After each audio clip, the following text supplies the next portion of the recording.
PORKIN across America.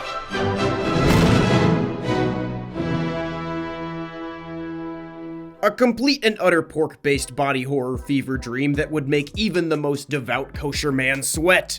Today, we're talking about a horror comedy series from The Onion titled PORKIN Across America.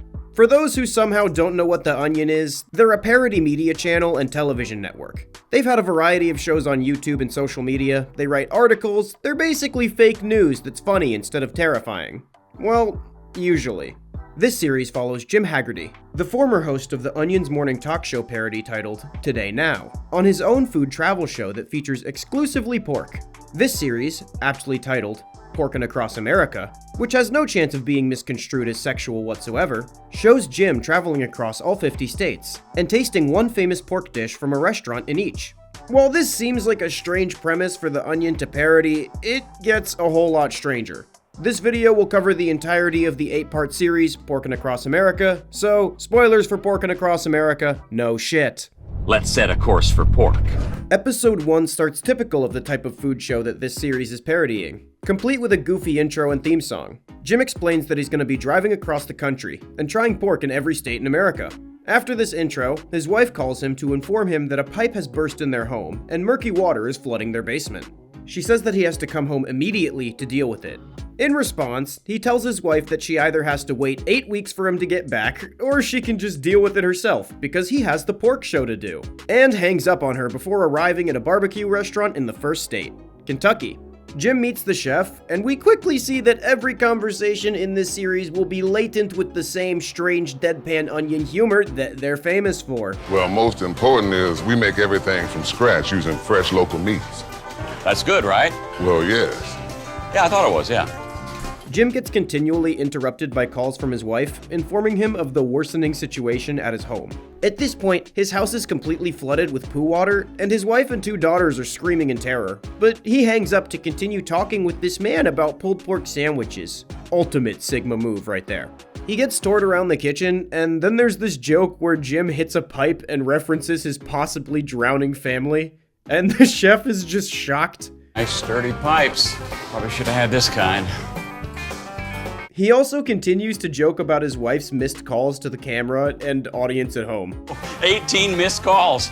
Sorry, honey. The only number I'm not screening is porks. Let's eat. He sits down with the chef and starts to eat the sandwich, and his wife calls again. This time, he decides to pick up, and she tells him that his neighbor's house is now flooded. To which his wife says she's tired of him neglecting his family and wants a divorce, then hangs up on him. I ad-libbed some of that, but you get the gist. He calls back with his dick between his legs and shallowly apologizes, and then returns to eat the rest of his sandwich like a rabid animal. A true American. After the chef asks if he would like their famous raspberry pie from dessert, he drops the fact that he's only allowed to eat pork for the whole trip. He finishes, pays, and leaves. Side note, this is the first time we see this bit where he just throws money around. Like, he gives the guy $100 in 20s for a pulled pork sandwich, and he's like, our food doesn't cost that much. Just noting it, because this will happen a lot throughout the series. Don't you call me an idiot on my TV show. Episode 2. The next state is Indiana, specifically Indianapolis. They show the restaurant, but then immediately cut to a cold open of Jim getting a call, informing him that his wife put his dog in a shelter. The employee says that the dog killed another dog at the shelter the previous night, and they have to put him down. Jim pleads with them not to, but they say by law they have to. And then Jim listens to his dog being put down on the phone. It dies, making the actual soundbite from the Minecraft wolf death noise. Nathan? And then he just gets up and goes, Who's ready for pork? Say what you want about Jim Haggerty. The man is a performer. Upon sitting down at the restaurant, he's given some pig's blood from the proprietor, stating that it's a traditional drink, but Jim doesn't realize it's pig's blood at first, and he loves it. He then again leaves the table to take a call from his neighbor, who tells him that the pipe burst because someone was flushing garbage down the toilet, and Jim lets it slip that he apparently flushes all of his trash down the toilet. Jim didn't know that you couldn't do that. The neighbor rages about this, and then Jim just hangs up on him and goes back to the table. While eating the next serving of his pork, Jim asks for more pig blood, and the proprietor informs him that the drink is in fact pig's blood. Jim freaks out because he likes it. While he's doing so, a man approaches him and asks if he's Jim Haggerty. When he confirms this, he gets divorce papers served directly on top of his pork. Let's get some pork. Episode 3 starts in a Mexican restaurant in North Carolina. This time, Jim's not just eating the pork, he's cooking it. Immediately after the intro, Jim gets another call, this time from a parking structure, informing him that the structure is about to be demolished, and if he does not move his car, it will be destroyed. This part seems a bit unrealistic, as Jim could just call a tow truck, but we're gonna let it slide because I think they're just trying to be as cartoonish as possible while they show his life falling apart. You might also say that this food review show weirdly features a lot about the personal troubles of the host, and while this might be true, hey, I'm just saying, Jim Haggerty did it way before Nikocado. He tries calling several friends to see if anyone can move his car, but then he remembers that he doesn't have any friends because he never bothered to keep in touch with them. A common theme is that Jim never really engages with or cares about people. He's half in, half out basically everything he does. He doesn't even pay attention to his show or the fact that his life is falling apart. He kinda just throws money at people when he wants something, or when they disagree with him, or piss him off, or basically anything. Eventually, Jim realizes he hasn't kept in touch with any of his friends, and he gives his house and car keys and $1,000 to a random production assistant and instructs him to fly back to his home state and move his car to a safe spot. After returning to the kitchen, he asks the chef if they have any pig's blood, and they confusedly say no. As cooking starts, he proceeds to laughably fuck up the entirety of the meal, to the point that there are sharp bone fragments in his burrito. He takes a bite, and you hear a meat squelch and a sickening crunch. Then, Jim begins bleeding profusely from the mouth. This is the first time the darker, more unsettling aspects of the series start to come through, and to be honest, this show feels genuinely uncomfortable to watch in some parts. This is the least of it, trust me. He ends up in the hospital, where he's informed that the palate at the roof of his mouth has been punctured severely by a pig bone, and has been surgically replaced with the palate of a pig, because animal grafts were the cheapest option, and he doesn't have insurance. Evidently, his wife took him off the family insurance. He tries to pay the doctor in cash, before being told he'll be billed by mail. Shortly after, he gets a call informing him that his car has been destroyed. My man can't catch a break. Upon asking his producer about the PA, Jim learns that he was a local hire, and literally no one knew him. There's nothing more important than family. Episode 4 is in Pennsylvania, and in the intro, we're informed that country music singer Miranda Lambert will be joining Jim for this episode. I didn't know who the fuck she was either. Apparently 10 years ago she was famous. Before heading to the restaurant, Jim decides to visit his niece Hannah, and discovers that she has taken up a new pastime of smoking crack, and is living with a random shirtless junkie. Jim gives the junkie $1,000 and tells him to never come back. The junkie has the gall to ask for $50 extra for gas money, and Jim has the lack of brain cells and balls to give it to him. Jim then drives Hannah to a random rehab, the cheapest one he can find on Google, drops her off, and shows up to a strange Uncanny Valley barbecue truck, where the people inside won't speak to him. His crew drives in his trailer and brings him a big bucket of pig's blood. He makes himself a nice cup and uses the energy that brings him to sign his divorce papers. The strange blue Backrooms vibe truck hands him a bowl full of lettuce, yellow bile, and hooves and snouts. This is another part where the series gets particularly disgusting. Jim almost pukes the whole time while eating the entire gut-wrenching dish, before being informed that they're at the wrong restaurant, and he missed Miranda Lambert. They redirect and go to the right restaurant, and Jim is given pork chops. He can't stomach the pork because of what he had to endure just beforehand. He struggles through a few bites before taking a call from his wife, who tells him that a strange man somehow got the keys to their house, entered, beat her up, and robbed the home of all their valuables. Jim confusedly admits to giving the PA $1,000 and the keys, and his wife now thinks that he put a hit out on her. Before he gets hung up on, Jim's response to this is priceless. But if I wanted to put a hit on you, you'd be dead by now. I like my sausages al dente. Episode 5 begins with the rehab center calling Jim and informing him that Hannah is now in the hospital because she's been stabbed by another patient with a shard of glass. Jim then announces to the audience that his goal for this episode is to get through 6 states in one day, making a big circle and ending at Hannah's hospital. Jim rushes his way through each visit. He first visits an Amish pie stand in Monticello, New York, where he scarfs down a pie as quickly as possible and moves on. Then he's in Connecticut at a Mexican restaurant, where he rushes the cook to finish cooking his pork sausage, and eventually just steals it raw right off the grill before consuming. He says that since hot dogs come pre-cooked, he assumes sausages are too. Foreshadowing. They get back in the truck and head to Rhode Island, where his producer almost spills his giant bucket of pig's blood, and he reacts more violently than when he was told his wife was divorcing him. Also foreshadowing. In Rhode Island, they stop at a diner where he eats one bite of this random lady's sausage, and then rudely cuts her off whenever she tries to talk about her restaurant. He walks back outside, vomits up whatever bacteria raw pork carries from the previous random man's sausage in full view of said lady, and then drives to Boston, where a sudden stop spills the blood bucket and Jim panics. No!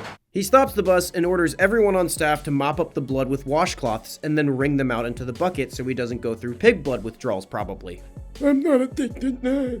In Boston, they stop at a Chinese restaurant, where the chef informs Jim that he has blood on his face. Then Jim says, It's not mine. It's not important. After taking a call from his neighbor, where he tries to lie about the pipes, Jim drops the phone in boiling water and sticks both of his fucking arms in elbow deep as an attempt to retrieve it. He wakes up in the hospital, where he's informed that not only does he have third-degree burns on his arms, but he fell backwards onto the grill, so he has them on the entirety of his back as well. They did an emergency skin graft. Since he still doesn't have insurance, they used the cheapest possible option. I'm gonna give you one guess what kind of skin that is. Oink oink. Some of you can probably see where this is going. They do this bit that makes me laugh. I'm just gonna play it. Is that? It's your blood transfusion. Never mind then. He drives from the hospital to New Hampshire, where he accidentally spills pig's blood on a woman and gets kicked out. He then says fuck it, decides to get pork jerky from a gas station, call it a restaurant, and move on to the next state. Just then, Jim gets a call from Hannah's father, aka his brother-in-law. Hannah's father informs him that she's passed away from complications following her crack stabbing.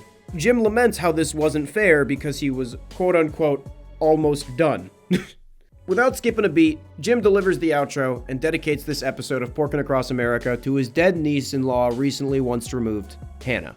And as soon as I'm finished with the funeral here, we're gonna drink copious mead. Episode 6 takes place in New Jersey. One of the best bits in this series is how ridiculous the intros get, so I'm just gonna let Jim take this one. After the tragic deaths of my dog and my crack-addicted niece Hannah, and the graft of pig skin onto my burnt hands, and the pig palate transplant into my mouth, as well as my divorce and the subsequent misunderstanding that led to my wife being attacked by one of this show's PAs, it's no surprise that I was ready for a lot of pork. This episode, Jim is eating at a medieval-themed dinner theater restaurant, and continuing in the theme of always being distracted, he goes outside and calls his brother-in-law and demands to be Skyped in for Hannah's funeral, which is taking place during his scheduled TV shoot of the meal. He also drops that he paid for the funeral, which was nice of him, but he also kinda killed Hannah well before Crack had the chance, so that's kind of a moot point. After a bit of pestering, Hannah's dad agrees. The employees dress Jim up as a king, as is the theme, and he begins drinking pig's blood out of a royal chalice, which freaks no one out for some reason. He sits at his table as the play starts, whips out his laptop, and Skypes into his niece's-in-law's funeral. The medieval show going on in the background is insanely obnoxious on its own, but Jim also yells at people in the funeral for a better view, and tries to tell his wife that he didn't put a hit out on her on purpose. I didn't know that PA was going to attack you. He has no idea how to mute his side of the audio, and since the king is a part of the show, people are directly talking to him loudly so the whole audience can hear right in front of the computer. People in the audience of the show start to get angry about the loud laptop, which is so loud because it's full of people at the funeral screaming at Jim about blasting a medieval play through the laptop speakers. We call that a vicious cycle. Jim then screams at the audience, declaring himself king of all of them, and then has a fucking heart attack right then and there. He wakes up in the hospital yet again, as is recurring at this point, and is told that he had a massive coronary and his heart had to be replaced with a pig heart. The doctors claim they were astounded that there was zero resistance to the pig heart from his immune system, which Jim attributes to all the pig's blood he's been drinking. There's only one problem. His immune system began attacking most of his human organs. To keep him alive, they replaced many of his internal organs with pig organs, leading to Jim uttering the funniest line of the entire series. I am pig? Side note, the acting in this series is amazing, by the way. It's so much better than what you'd expect from The Onion. Like the world-class performer that he is, despite now being mostly pig, he stands up and gives one hell of an outro for episode 6 before closing out on a wild shot of him looking at his own heart in the trash. I wonder if that's symbolic of anything. See, this one's a hot one. You can see the fumes coming right off it. Episode 7 has another absolute banger of an intro from Jim, so we're just gonna let him start us off. My body may still be recovering from several draining pig organ transplants after I had my heart attack when I was Skyping my way into my murdered niece's funeral, but I'm only 1/5 of the way through my pig odyssey. His next stop is the Cleveland Hog Festival in Ohio, where he has been awarded the Pigmaster General, which comes with a sash and a fake pig nose. It basically means he gets to judge the hogs entered in the competition. There's a funny part where the announcer of the festival calls him Pig Haggerty instead of Jim. It's Jim Haggerty. What'd I say? Pig. I just thought that was notable. So, if you think this series has been weird thus far, you're right, but not really. Because by episode 7, the show devolves into utter fucking madness. Jim heads over to the family grill section to make some pork sausages he was given, and takes a swig of his pig's blood. But this time it tastes different, and he spits it out in disgust. This may be due to the fact that most of his biology is pig now, but who knows? I know weird girls who like to drink blood. He then shouts loudly about how there's something wrong with his pig's blood, next to a family. Is this my pig's blood? There's something wrong with it. I can't drink this anymore. It's disgusting. Here, take it away. The dad gets aggro and points to a sign like, "Families only, bro." Jim tries to bribe the dad with $3 to get him to stay, but the dad makes him leave. Jim finds another sketchy-looking grill and tries to light it. This goes horribly wrong, and the grill shoots fire in his face. When Jim stands up, his nose is now fused to the fake pig snout. He takes it like a champ, though, and gets back up and wanders off to the carnival. Not only is he beginning to resemble a pig in physiology and biology, but when he goes back to the fair, he says, Time to go be the best, pick the best hog, and he now refers to himself as Pigmaster General Pig Haggerty. He even gets a call saying his condo has collapsed, probably because of all the flooding damage, and at this point he's just like, Fine, I don't care. After his horrible accident that he brushes off like a champ, he goes and says hi to the pigs to find his favorite. The farmer remarks that They're treating you like you was part of the family. Yes. Ain't that something? he then sees a pig named Jim and begins to cry hysterically. There's a pig named Jim.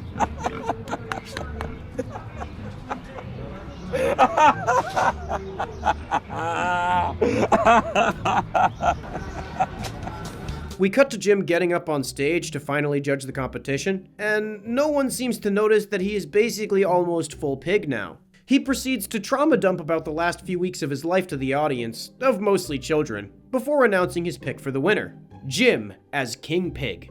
Nepotism much? Pig Haggerty is then informed that he has to slaughter Jim, which he was unaware of before, and it makes him incredibly distressed. In this moment, the audience shifts from being a friendly fair-like atmosphere to a ravenous crowd. The mob cheers and demand that Jim slice the pig's throat in front of all of them, and when Jim refuses, they begin angrily shouting and booing. Jim tries to reason with the audience and humanize Jim the pig, but they aren't having it, and become increasingly hostile. This show is over. I'm going home. Jim the human runs off as the crowd almost breaks into riots, and to quell them, the farmer slits Jim the pig's throat off camera as we hear it take its last squeal. We then cut to Jim driving in his van, oinking, snorting, and sobbing his way to his destination. He shows up at his ex-brother-in-law's house and bangs on the door, demanding his family back. He has this really funny line in the sequence. I'll play it for you here. I promise I'll never put pork above my family again. To this, his wife tells him to fuck off, and he sadly does so, but not before he attacks his cameraman and runs off into the distance, ending episode 7. This little guy's DNA is all pig. Episode 8, the final episode, breaks the mold and starts off as a regular Today Now morning show parody segment. Except this time, there's a new host named Brad instead of Jim, who Tracy seems to want to screw.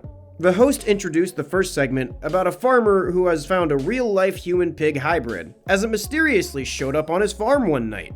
Jim Haggerty. The segment shows some pigs before cutting to the human pig, or as we know him, Jim. The segment explains that no one knows where he came from or why he looks the way he does. Apparently, he just showed up at the farm one day, and the farmer decided to keep him.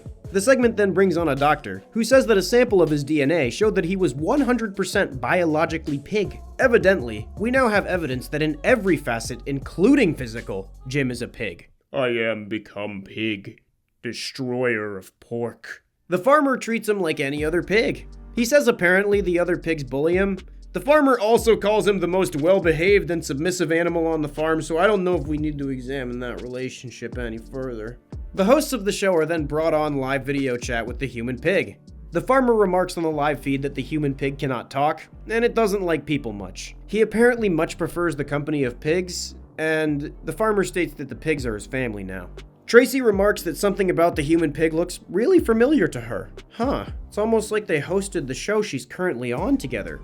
Brad states that he looks like the child molester that they caught in Florida last week, before asking if the farmer intends to slaughter and eat the human pig. He says no, but he has tried to interbreed it with the sows. This has been difficult, as he doesn't have a corkscrew penis like all the pigs do. But the farmer says it's not for lack of trying. Tracy then calls out to the human pig, and Jim looks back at the camera, almost like he recognizes her voice. He walks up to the gate and looks directly at her. Tracy asks if he understands her. He then stands up straight for the first time in the episode and looks her directly in the eyes. Before Tracy asks if there's anything the human pig wants to say, Jim stares into the camera and moves his mouth around like he's about to say something, but then returns to crawling on all fours in the mud. The segment closes and it cuts to the farm, where the farmer is talking to the show's producer. The producer offers the farmer a deal to give the human pig a show, and the farmer leaves it up to Jim, asking if he wants to be a big star or stay here with his new pig family. It took 8 episodes, several states, and physically transforming into a pig through brutal deformation and surgery, but Jim finally learned the importance of family and walked back into the pig pen. And they all lived happily ever after, unless Jim wanted to not be a pig man. The end. So, what is the lesson here? Family comes first. Value the people in your life. Eat pork always. This series starts as a strange but pretty regular food and travel review show interrupted by Jim's various personal nightmares, but ends up as a fever dream about a man who is broken spiritually after being gruesomely disfigured in several accidents and having the majority of his biomass being replaced with swine flesh, until he is all but a pig both mentally and physically. Well, the reason that I chose to highlight this series is because that I feel it is an underappreciated piece of art that supersedes the medium it has been posted on. I think that in this series, The Onion presents a premise and execution that resembles many horror comedies that I personally love. It gives me vibes like Cabin in the Woods, Tucker and Dale vs. Evil, and Renfield, towing the line between horrible and laughable in a way that is both hilarious and dark, but even still dually presents as a new style of shock comedy. This is the feeling that I strive to create in my own media. The horror comedy film genre is one that I think is incredibly underrated, and these videos put into a compilation could make a short found footage film that would easily fit amongst this genre. This is a rare time I see a YouTube series with an idea that would work better as a movie. This series specifically reminds me of a film called Tusk, in which a man turns another man into a walrus using surgery. Because of something that is very obviously wrong with my brain, this is one of my favorite movies. Both stories center heavily on not only the changing physiology of the victim, but also the excruciating journey the person goes through that breaks them mentally enough to believe they are the very species they've been deformed into. These stories are about a loss of humanity.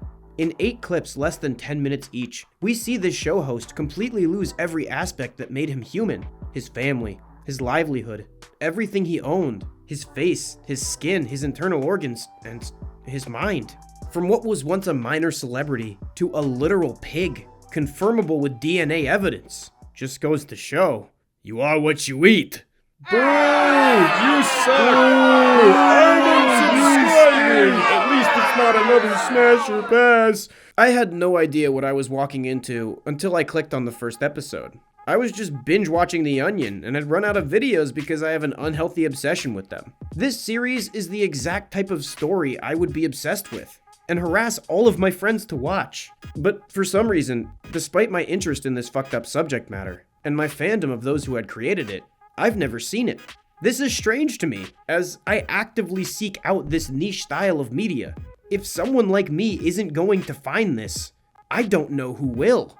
I made this video to change that. I'm not saying I'm the most influential person on the planet, but I do tend to reach the type of person that would really love this. This show came out in 2012 from an established production team like The Onion, who has wide-reaching success. Many parts of this series have well under 500,000 views on YouTube upon writing this script, which I think is a shame, because I've seen lots of stuff that is a lot less well made with a lot more views. I'm not saying they don't deserve it, I'm just saying this one does. It's been over 11 years since this series has been released, and many uploads sit at around 300k views as of more than a decade later. I feel as though this series is amazing, and deserves a whole lot more than that. If you enjoyed my fever dream of a rant, go check it out. I don't think you'll be disappointed. If you like fever dreams of rants, check me out. I got a lot of me, and most of it's not penis, unfortunately. By the way, if this is The Onion, don't sue me, and also consider this video about pig people my formal resume for a media job. Love, AzFk. Anyways, if you like this video, make sure to like, comment, and subscribe with all notifications enabled, or I'll turn you into a pig people. Shout out the inner circle. Love y'all.